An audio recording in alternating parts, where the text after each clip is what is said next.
Hi there, welcome to Readings, Reimagining Biodiversity Data as Post-Human Poetry Authorship by Alinta Krauth and Jason Nelson. My name is Alinta Krauth, co-founder of Ephemelab, an interaction design and digital art company, and a researcher at the University of Bergen's Center for Digital Narrative, where I develop creative systems for transforming real-time data into digital art, narratives, or other generative poetic encounters. Today I'll present two artworks exploring ecological sensor data from forest microclimate readings.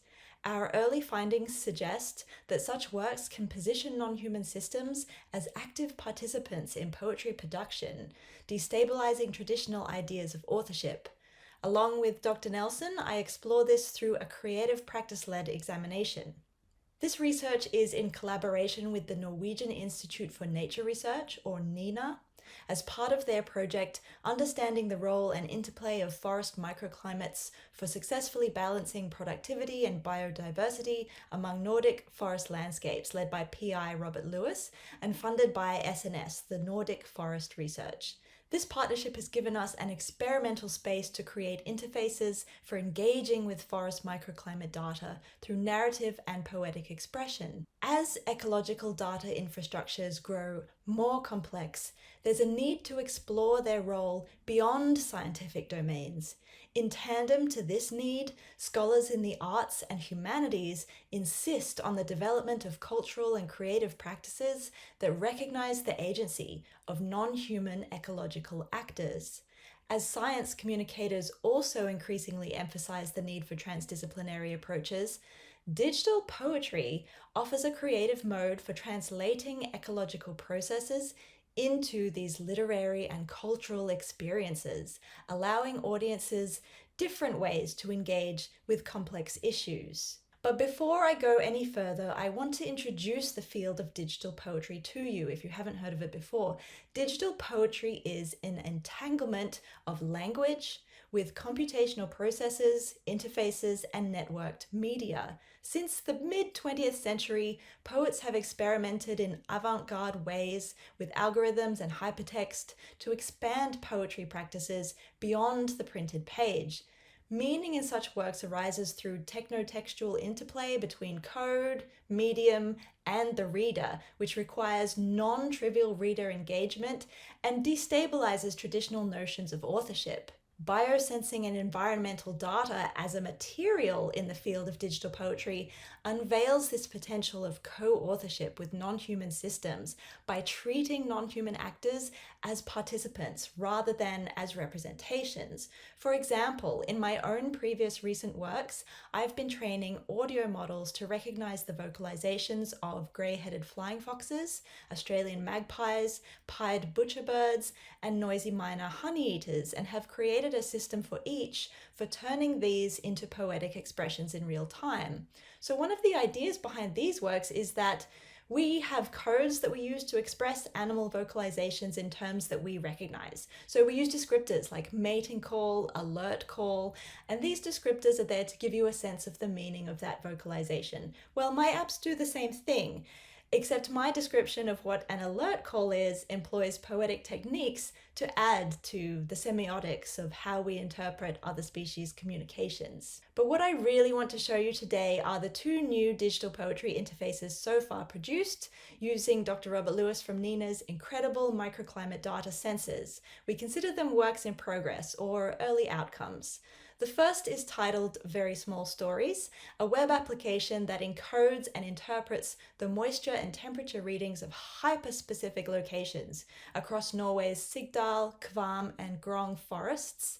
And within each of these forests, there are hundreds of locations with sensors, and each location has 4 sensors. So 3 for temperature at different ground heights, and 1 for moisture. So here is a quick screen capture of this work in action. What you're seeing here is just for one location, with an update of each reading coming through every 20 seconds, and right now you can choose 33 different locations. Imagine a text version of the famous drawing game Exquisite Corpse, where all the pieces need to make sense together, but they're all written separately by someone who isn't seeing the other portions. Well, instead of treating each temperature and moisture reading as the equivalent of a sentence as it comes through, this system passes a quarter of a sentence per sensor, remembering there are 4 at every location, enabling combinatory outputs that allow for all 4 sensors to create a poetic sentence together horizontally across the screen. So in this example, an LLM has written these sentence quarters based on the temperature and moisture data. So if it's colder, that portion of the sentence will reference the cold and so on.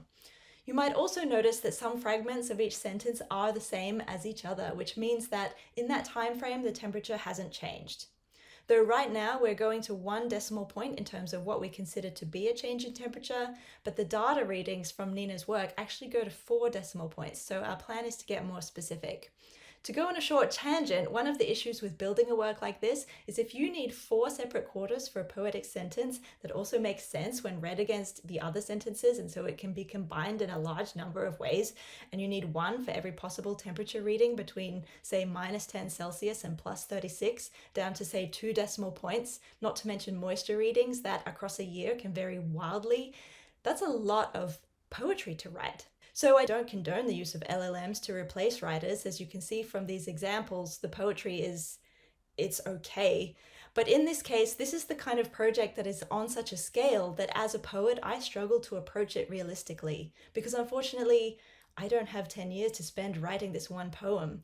So in this example, with a little help from AI, we can see how we could co-create exponentially large poems. The second work in progress here is an installation that draws from the same ForestMicroClimate dataset, but further includes a bespoke galvanic skin response to MIDI touchable controller, where moisture readings from the skin of human interactors is interpreted on screen into poetic text and juxtaposed next to poetic text derived from the moisture readings of our forest sensor data. In this setup, both human and forest hold a similar level of creative authorship over the installation produced. While it may be equally passive as a writing process for both, it aims to allow for the recognition of similar agencies between both parties, in this case, conceptualizing moisture as a common language. Here's a quick video of the work in action, just on a screen. You'll see the text mandala on the left is slightly bigger and it has more movement to it. This is because this mandala is being controlled by our soil moisture readings, and there's no reading coming in yet for our human sensor. The mandala on the right is controlled by human moisture readings, and for the purposes of this video, I'm just using an on-screen MIDI controller to show you how the mandala changes based on input. I recognize in this work in progress that the poetic lines are a bit hard to read, and that's something that we're working on. It's a fight between legibility and tech performance right now. So this project is very new. We're still working through what potential findings could come from this. But one thing that has struck me, and I've repeated it throughout, is that by allowing microclimate data to in effect run and create interactive digital poetic forms, the forests that we've been working with, and specifically their microclimates, have emerged as a type of co-author rather than as objects of representation. The authorial process, which in poetry is often reserved for the human author, is totally destabilized here by forest agency. Having brought up this idea before, there's always skepticism towards the idea that you can have co-authorship with something that hasn't given express consent or understanding of their participation. But it's not a requirement of being an author for you to recognize that that's what you're doing. Humans leave marks and traces that have been argued to be poetic materials all the time, even when we're not aware of it. So these 2 pilot projects exemplify this approach. They allow us to imagine the possibility of interspecies co-creation.